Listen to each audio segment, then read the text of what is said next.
On the evening of November 27, 2009, Michael Miller, or Big Mike as pretty much everyone knew him, was stomping around his property in Webster Plantation, Maine, studying his double-wide trailer and thinking through the new addition he was planning. Like his nickname suggested, 47-year-old Big Mike was a huge man, and he had a big bushy beard, and he looked right at home in this desolate rural setting. The trailer stood at the center of a snowy clearing along the edge of dark woods. There were no other buildings in sight, since Big Mike's closest neighbor lived almost 20 miles away. His hometown of Webster Plantation wasn't really a town at all. It had a population of 85 people, a one-room town hall, 2 roads, and no streetlights. There had never really been much to do there, aside from, creek fishing and taking in the nature, and for a lot of people, working at the local lumber mill. Big Mike had been a seasonal employee there for 29 years, but just 1 week ago, he'd been laid off. The loss of his job had stung, but he wasn't too worried. He and his wife Val lived frugally, and so they had enough cash stowed away to get by until he found another job. Big Mike was just about to head back inside when he heard a vehicle approaching. He turned to see a pair of headlights sweep through the trees. Then a familiar white Ford Explorer came into view and pulled up to his mobile home. It was his 2 sons, 27-year-old Mike Jr. and 26-year-old Matt. Mike Jr., the oldest son, was like a smaller, clean-shaven version of Big Mike. But Matt was a lot different. He was skinny and pale, with a buzz cut and tattoos along his neck. Matt also had heavy shadows under his eyes, like he hadn't been sleeping well. Big Mike had not expected to see his kids tonight, but was happy for the visit.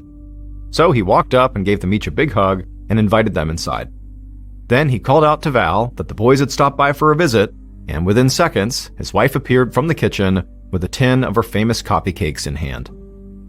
At 47 years old, Val was a very energetic and petite woman who looked even smaller standing next to her hulking husband. The family snacked and caught up, and then Val reminded everyone that they had a birthday tomorrow. Matt's baby daughter was turning 1. However, Matt still had not told anyone what the party plans were. Matt said they weren't really planning on doing anything, which Val immediately insisted was ridiculous. She said if Matt didn't want to plan something, well, she and Big Mike would be more than happy to host the party at their place. Matt tried to dissuade her, but finally just caved and agreed to let her host the party as long as it was small. Just immediate family, along with Mike Jr., Matt's girlfriend, as well as Mike Jr.'s best friend, Nate. The 3 of them were practically family anyway. Then Matt excused himself and asked if Big Mike could step outside for a moment. Big Mike's jaw instantly tensed. He could guess where this was heading.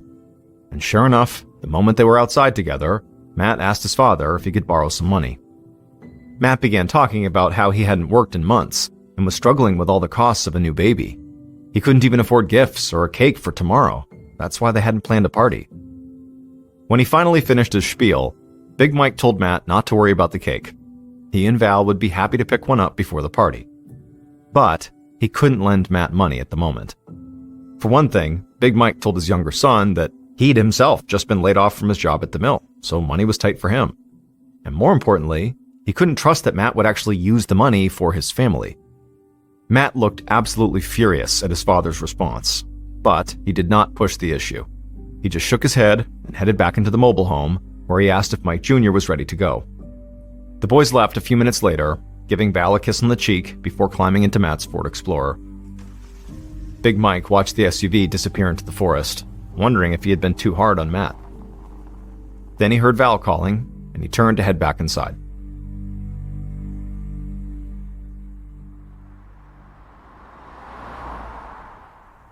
Around 12:40 p.m. the next day, so Saturday, November 28th, another car pulled up outside of Big Mike and Val's mobile home. The driver climbed out, grabbed a red plastic gas can from the back seat, and started trudging through the snow toward the trailer. The driver's name was Alan Richardson, and he was a neighbor and friend of Big Mike and Val's. Alan had borrowed the gas can from Big Mike a few days earlier, and he was here now to return it. However, when he reached the trailer and knocked on the door, no one responded. Alan tried the door handle and found it was locked. Now, normally, Alan would have assumed that the Millers had just left to run an errand, but he looked and saw both of their vehicles were parked nearby. So he tried knocking again, and when he got no response again, he moved to the nearest window and peered inside. Tilting his head, he was able to make out what appeared to be homemade birthday decorations taped to one wall. There were also paper plates and a few liters of soda sitting out on the counter. It looked like Big Mike and Val were getting ready for a party. But just then, he noticed something disturbing on the kitchen floor. It took him a moment to realize what he was even looking at, but once he did, he nearly fell over backward. Because Big Mike and Val were both sprawled on the floor beside each other, not moving. Once Alan got over the initial shock, he rapped on the glass and called out to them, but they didn't move at all. Alan's hands shook as he pulled out his phone and punched in 911. The moment the dispatcher picked up, Alan told them he'd just discovered the Millers unconscious in their trailer with the door locked. He asked if he should break in and try to help them, but the dispatcher told him that could be dangerous. Whatever caused the Millers to collapse could still be in there, whether it was an electrical problem or a carbon monoxide leak or something else. And so the dispatcher instructed Alan to simply wait until the authorities arrived, which unfortunately would take a while since the nearest police station was over 30 miles away.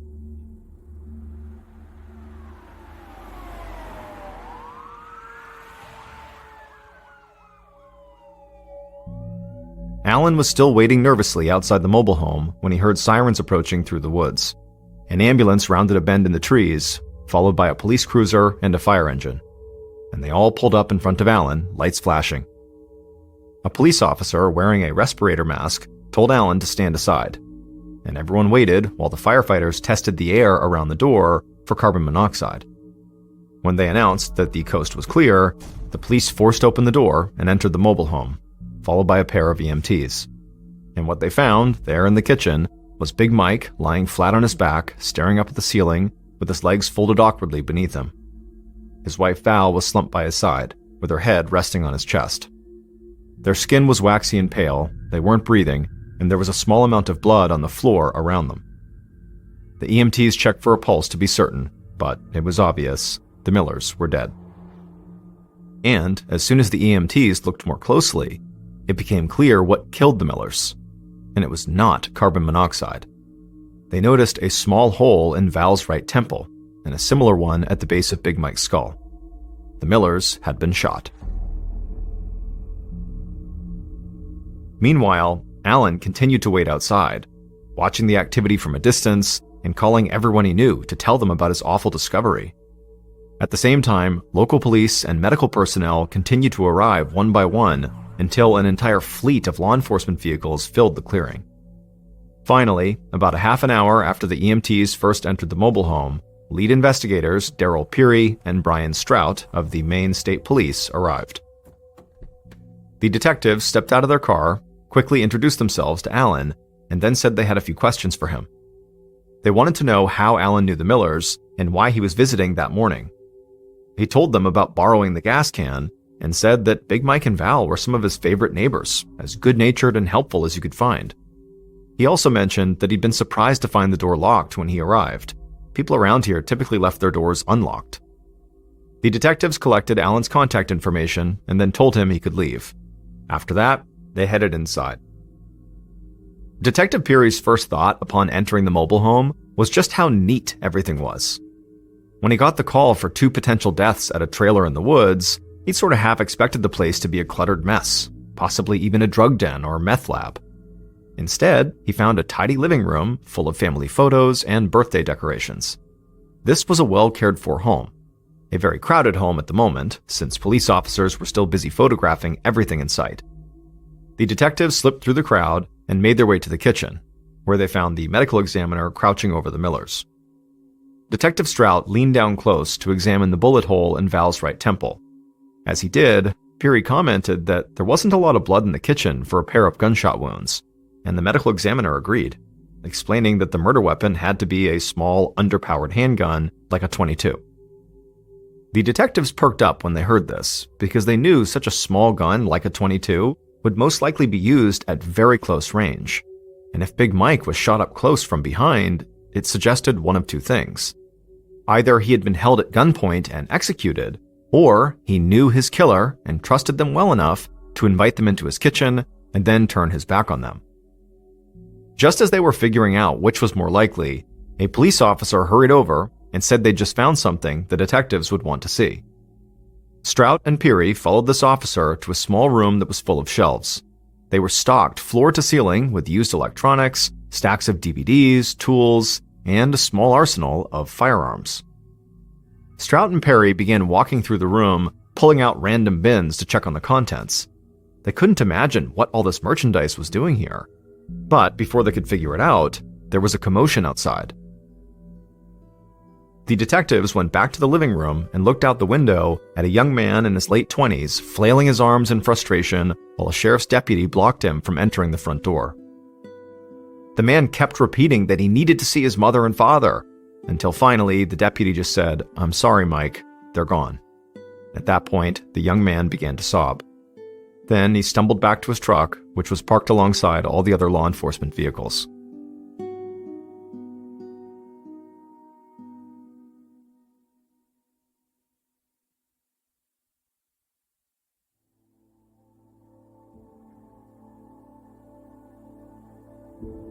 By the time the detectives reached the man, he was sitting in the driver's seat with the door open, repeatedly trying to call someone on his cell phone.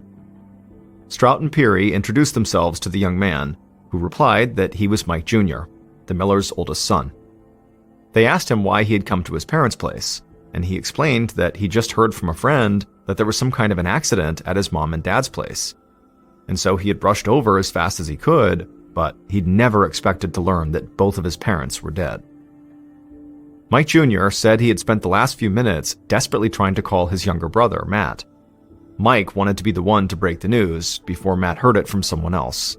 But unfortunately, Matt wasn't picking up. Now, Mike Jr. set his phone aside and turned to Strout and Peary. He had the look of a man who was in shock. But he said he wanted to help and then offered to tell them anything they wanted to know. The detectives asked him if there was any reason he could think of that somebody might want to hurt his parents. Mike Jr. said what most people say in this situation right after they lose a loved one. He said his parents were great people and everybody loved them. However, as he said this, a worried look came across his face, and he told the detectives that while his dad had worked at the mill, whenever times got tough, he would supplement his income with a lucrative side hustle, operating a pawn shop and loan shark business right out of his mobile home. He said his father also bought and sold prescription narcotics. The whole operation was unlicensed and totally illegal, but this far from civilization, most people didn't care. Big Mike had a long list of regular customers who would often stop by out of the blue. This information cast the murders in a whole new light for the detectives. Big Mike and Val weren't just some respected couple mysteriously gunned down in their family home. They were the owners of a shady, illegal business that very likely could have turned their trailer into a revolving door of unsavory characters. And the detectives figured Big Mike must have had large amounts of cash on hand to run his loan business. Maybe a desperate individual who did business with Mike saw him as an easy target. Detective Strout was now itching to get back inside the mobile home and verify whether anything was missing. But first, he asked Mike Jr. when he last heard from his parents. Mike Jr. said he'd spoken to his mother around 10 a.m. that morning to firm up details for his niece's birthday party, which Big Mike and Val were supposed to host that afternoon at their mobile home. Mike also said it sounded like his parents weren't alone because when he spoke to her, he heard people talking in the background. And he actually recognized one of the voices as his cousin, a man who was named Clayton Giddon. The detectives made a note that Clayton Giddon could have been the last person to see the Millers alive. After they wrapped up with Mike Jr., Detective Strout called the state police headquarters to try to get background information on Clayton. At the same time, Peary went back inside the trailer. He wanted to get a second look at the storage room where Big Mike had been running his business. And when he got back there and looked around at the cluttered space, it was impossible to say for sure whether anything had been taken. That is, until Peary found an orderly stack of ledgers on a shelf. Flipping through these pages, it quickly became clear that Big Mike had kept meticulous records. Everything he'd bought or sold and every dime he lent was marked and dated. And from the information on these records, Peary could see that a safe where Mike stored jewelry and other high-value items was clearly missing. He also couldn't find one ledger book from the set, which looked like it was the one that was used to track Big Mike's loans. And so Peary was thinking more than ever that robbery had to be the motive for the murders when his partner, Detective Strout, came in to join him. Strout said he had just spoken to the office, who had given him an address for Clayton Giddon, Mike Jr.'s cousin. He was located in the nearby tiny town of Springfield. Strout told his partner that Clayton was apparently an avid hunter, which meant he very likely owned a lot of guns.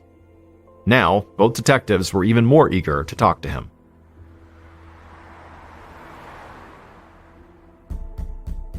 Later that afternoon, when Strout and Peary knocked on Clayton's door, a young girl answered. She ran to get her father and returned moments later with a man in his mid-30s. Clayton was clearly shaken up, as though he'd already heard the news about his aunt and uncle's deaths. However, when the detectives told him that Big Mike and Val were murdered, Clayton seemed startled. And then he became even more distraught when he realized he was a potential suspect. But Detective Peary promised Clayton they were only there to talk. So Clayton took a few calming breaths, then he invited them into the living room. Clayton told the detectives that he'd driven out to have coffee with his aunt and uncle that morning, and he'd taken his 9-year-old daughter with him. When they arrived at their mobile home around 10 a.m., Big Mike and Val were at ease and looking forward to the birthday party later that day. There was no sign of any trouble, and the couple did not seem like they were in danger. Detective Strout listened patiently, while at the same time studying the man for any sign that he might be lying. But Clayton seemed genuinely shocked, and if his daughter really had been there that morning, Strout had a hard time believing that Clayton was the killer. After all, who could commit murder in front of their own child? But suddenly, Clayton said something that made both detectives lean forward in their seats. He told them that he and his daughter were not the only ones at the Miller's place that morning. When they arrived, Big Mike and Val were already chatting with a young man named Nate Nightingale. Clayton didn't know exactly why Nate was there or what he was doing, but he said he didn't find it that unusual. Nate was Mike Jr.'s best friend, and he hung around the Miller's place all the time. But Clayton said the detectives should still talk to him because when Clayton left the trailer at 10:30 a.m., Nate was still there. Hearing this, Strout and Peary could both feel the case starting to pick up speed. The Millers had been dead for only a matter of hours, but already the detectives had a potential witness who might have been in the room when the murders happened.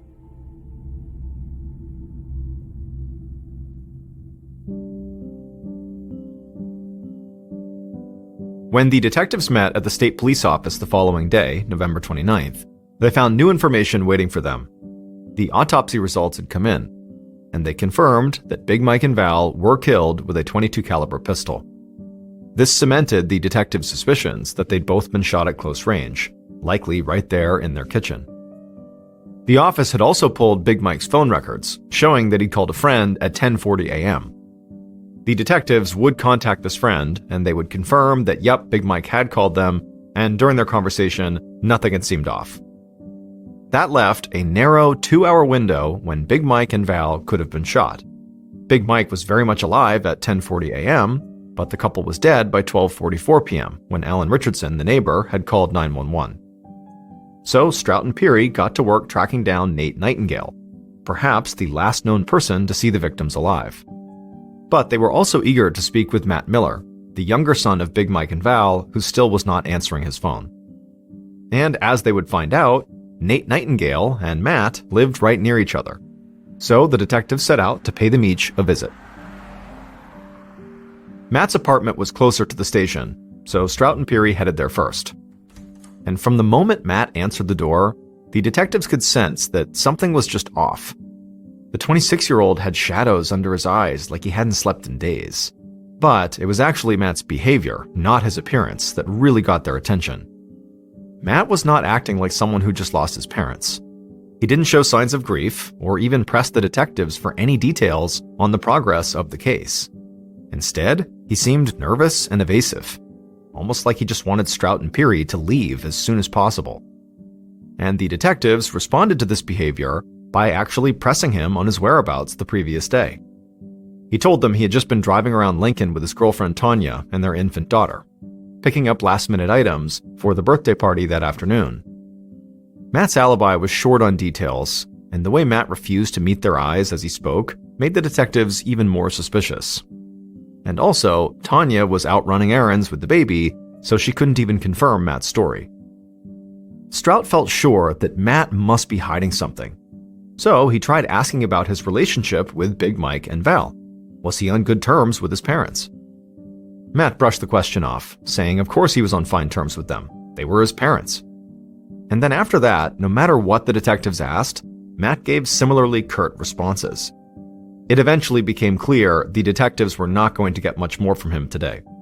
So they got a cell phone number for Matt's girlfriend, Tanya, and told him they'd follow up soon. And then they left to go talk to the next person on their list, Nate Nightingale. After their interview with Matt, speaking to Nate was like a breath of fresh air. From the moment Nate answered the door, he was polite and eager to help. Nate was clearly upset and told the detectives that he'd been close to the Millers for years. He had been best friends with Mike Jr. since high school, and he considered the Millers' trailer like his second home. Detective Peary asked Nate what he had been doing at the Millers' trailer on the morning of their murders. Nate said that he dropped by to catch up and also to take out a small loan from Big Mike. They'd just wrapped up business when Big Mike's nephew, Clayton Giddon, had arrived with his daughter. Nate said that Clayton left at 10:30, and then Big Mike took a phone call shortly after that. And then after Mike got off the phone, Nate said his goodbyes. To this point, Nate's story about what happened that morning matched all the details the detectives already knew from speaking to Clayton and also looking over Big Mike's phone records. But then, Nate revealed something they had not expected. Nate said that as he was leaving, a woman arrived at the Millers' trailer. He said he'd never seen her before, but she looked like she was in her 50s, maybe around 5 foot 4 inches tall, with a slender build and glasses and bangs. He said she had called out, "Hi, Val," as she entered the mobile home, and she greeted Nate as he was leaving. His best guess was that she was a customer, but she could have just been a friend. At that point, Nate said he drove off to meet up with his girlfriend, so he didn't know how long that woman had stayed at the trailer. The detectives got the feeling like things were speeding up again. They now had someone who was at the trailer during the 2-hour window when the shooting occurred. The detectives knew they had to speak to this woman, but they had to find her first. Strout and Peary told Nate that a department sketch artist would be in touch very soon to put together a sketch of this mysterious woman. And sure enough, by the time the two detectives were back at the office, they found that the artist and Nate had already linked up, and the sketch was complete. Looking at the sketch, the detectives thought this woman looked like she could be anyone. But there weren't a lot of people in this part of Maine to begin with, so if this woman was a local, there was a decent chance somebody would recognize her.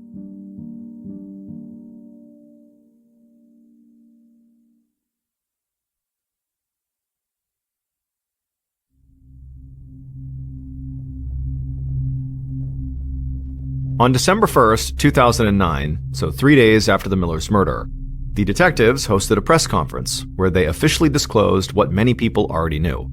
The Millers' deaths had been ruled a double homicide.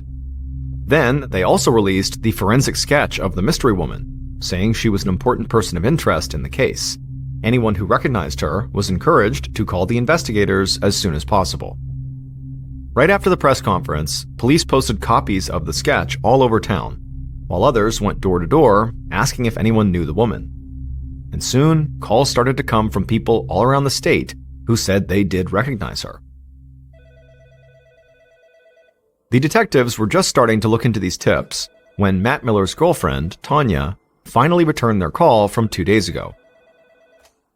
They asked her where Matt had been on the morning of the murders, wondering if she would confirm Matt's claim that she'd spent the morning driving around with him looking for gifts.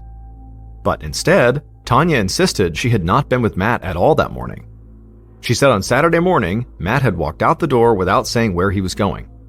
And for the next 2 hours, nobody could reach him, which was extremely frustrating considering they were supposed to be getting ready for their daughter's birthday party that afternoon. She said he finally returned around noon, but refused to say where he'd been. The detectives were astonished.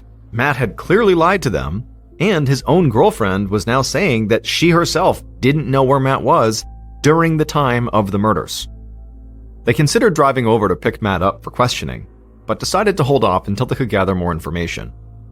The detectives already knew Matt had a criminal record. There was an outstanding arrest warrant out for him for writing bad checks. But now, Strout and Peary wondered if he might be involved in more illegal activity.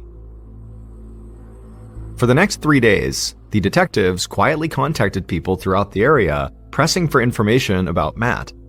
And what they learned was that Matt was clearly addicted to prescription drugs and had recently begun selling personal items, including his own Xbox, so he could buy more. And Matt's older brother, Mike Jr., had told them that Matt had asked his father for a loan on the night before the murders, when the brothers had dropped by. Big Mike had apparently turned him down, most likely because he knew Matt would simply blow the money on drugs. But the most damning tip of all didn't have anything to do with Matt's addiction or his criminal past. A local resident told the detectives they'd seen Matt's white Ford Explorer in the vicinity of his parents' house on the morning of the murders. This was something Matt had never disclosed to the police, and it potentially put him at the scene during the 2-hour window when Big Mike and Val were murdered. At this point, Strout and Peary knew it was time to talk to Matt again. They were not quite ready to charge him with his parents' murders, but the facts were quickly stacking up against him.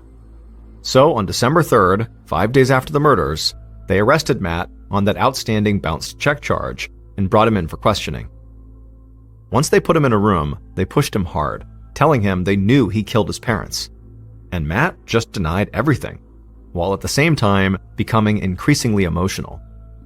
But after hours of intense interrogation, Matt stuck to his story that he never would hurt his parents, and even the detectives started to wonder if they had it wrong. So they ultimately sent Matt back to a holding cell and then stepped out of the interview room to regroup.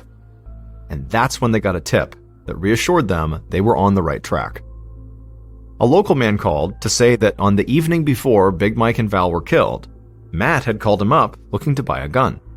He even specified he wanted a .22 caliber pistol, which, according to the autopsy, was the type of gun used to commit the murders.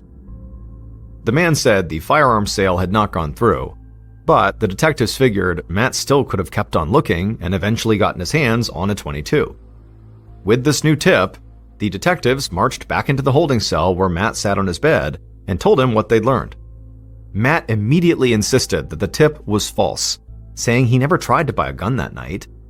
But the stress of the interrogation was clearly wearing on him, and finally he broke down and confessed. Not to murdering his parents, but to lying about his alibi. He said that on the morning of the murders, he was meeting with a drug dealer not far from his parents' place. He bought some pills and then went into the woods to take them. He later lied about it because he didn't want to incriminate himself and because he was ashamed that he was off getting high while he was supposed to be getting ready for his daughter's first birthday party. Strout and Peary were skeptical of Matt's tearful confession, especially after all the lies, but they agreed to check out his new alibi and see if there was any truth to it. The detectives began by pulling security camera footage from businesses along the route Matt said he took. It was a very tedious process that took 2 full days, as the detectives scrubbed hours of footage looking for Matt's white Ford Explorer. Strout's eyes were starting to glaze over when Peary suddenly grabbed his shoulder and pointed at the screen. The footage showed a familiar car traveling away from the Miller's place at 11:25 a.m. on November 28th, the morning of the murders. The detectives stared at the grainy footage, slowly realizing what this meant. The footage conclusively showed that the car's driver had lied about their alibi and had been close to the trailer around the time the crime was committed. Strout and Peary leapt into action. They sent officers out to bring that driver in for questioning. But before the arrest warrant could ever be drawn up, Peary's phone rang. He answered it, and there was a woman on the line. Peary did not recognize her voice, but she told him she had vital information about the Miller's case. For a moment, Peary was ready to write this off as just another bad tip. He and Strout had been fielding calls all week from people who claimed to recognize the mystery woman from the forensic sketch, and every one of those calls had been a dead end. But this one was different. The caller didn't mention the mystery woman at all. Instead, she said she actually knew who killed Big Mike and Val. And as the detectives listened to her story, the last piece of the puzzle fell into place.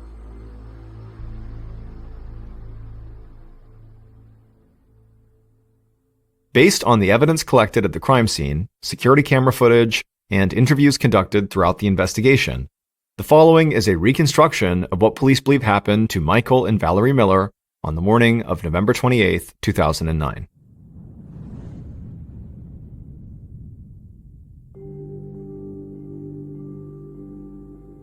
Early that morning, the killer was home in their apartment, rifling through drawers in search of something, anything, that they could quickly turn into cash. They'd already pawned or sold their video game console, DVD player, and sound system, along with pretty much everything else of value. Now they were broke again and getting desperate. Suddenly, their hand closed around a metal grip. They pulled the object from the drawer, and they felt a rush of exhilaration as they stared down at the .22 caliber pistol in their hand. It wasn't what they'd initially planned to sell, but this gun could get them all the cash they needed. A few hours later, the killer was standing in the Millers' mobile home, talking to Big Mike in the kitchen. After their desperate morning search, the killer finally felt calm. Finally, the conversation with Big Mike moved past chit-chat to business. The killer pulled the pistol from their jacket and held it out, asking how much Big Mike could offer for it. The killer wasn't here to shoot Big Mike. They had come to pawn the gun. Big Mike looked the weapon over thoughtfully, then gave his answer. The killer blinked, then shrugged and nodded, feeling a bit disappointed. It was less than they had hoped for, but probably a fair offer for the tiny pistol. Big Mike handed the gun back over and said he would need to grab his business ledger from the storage room, and then he turned, but before Mike took a single step, the killer's finger brushed against the trigger. The hammer was still cocked from Big Mike's examination, and the gun went off. The killer jumped from surprise as Big Mike collapsed, his enormous body slumping to the floor of the kitchen. Val screamed and rushed into the room, instantly dropping to her husband's side. In an instant, the killer realized what they'd just done. They had shot Big Mike in the head. Maybe Val would believe this was an accident. Maybe she wouldn't. But right now, all the killer wanted was for her screaming to stop. Without really understanding why, the killer raised the gun and fired, this time on purpose. Val's scream was cut short as a bullet hit her in the head, and she collapsed onto her husband. The killer just stared down at the crumpled bodies, horrified by what they'd just done. The situation felt so unreal, but as the seconds ticked by and Big Mike and Val didn't move, the killer knew they were dead. A boy who taught my heart to dance. In his smile I found my way. Love's arrival in the light of day. I found my love on distant shores. No more searching, I'm sure what's yours. Hand in hand we'll write our song in this journey where we both belong.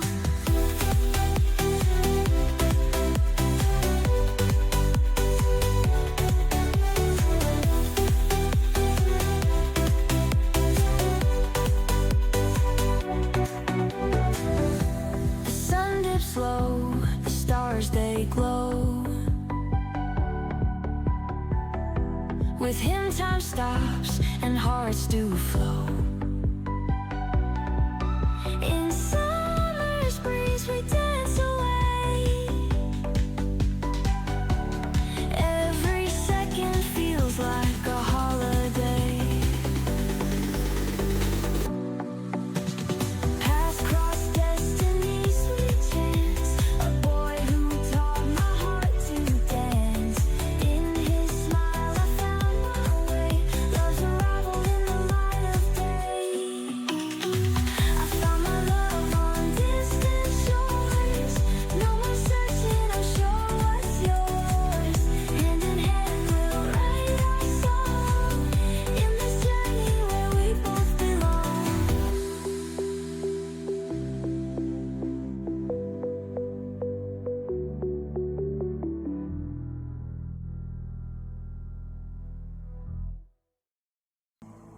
Then, the killer realized that if they didn't want to spend the rest of their life in prison, they would need to get out of the mobile home right now.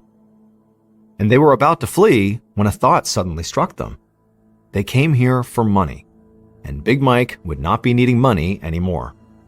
Besides, it might be good for the killer if the police thought the shooting was part of a robbery. So, the killer ran for the storage room. They threw the door open and stood there for a moment, taking stock of the guns and electronics. The killer knew they couldn't carry very much, so they decided to take the safe. Before leaving, the killer stopped to consider Big Mike's business ledgers. They knew these books would include the sizable loans the killer had taken out from him in the past. And this made the killer nervous. So the killer quickly flipped through the pages of the ledger books until they found one containing their own name. They tucked that ledger under their arm, picked up the small but heavy safe, and left the storage room. They avoided looking at the bodies on the kitchen floor as they shuffled past, and they just continued to drag the safe out of the mobile home back to their car. Before leaving, they doubled back to lock the trailer's door. With any luck, that would delay the bodies from being discovered, and hopefully buy the killer a bit more time. A few minutes later, the killer was speeding away, and they were so focused on just getting out of town that they didn't notice the closed-circuit cameras aimed at the road. When Detective Strout and Detective Peary reviewed the camera footage 2 weeks later, they didn't see the white Ford Explorer they were looking for, because Matt Miller was not the killer. It was Nate Nightingale, the best friend of Mike Jr., who the Millers had treated almost like a third son.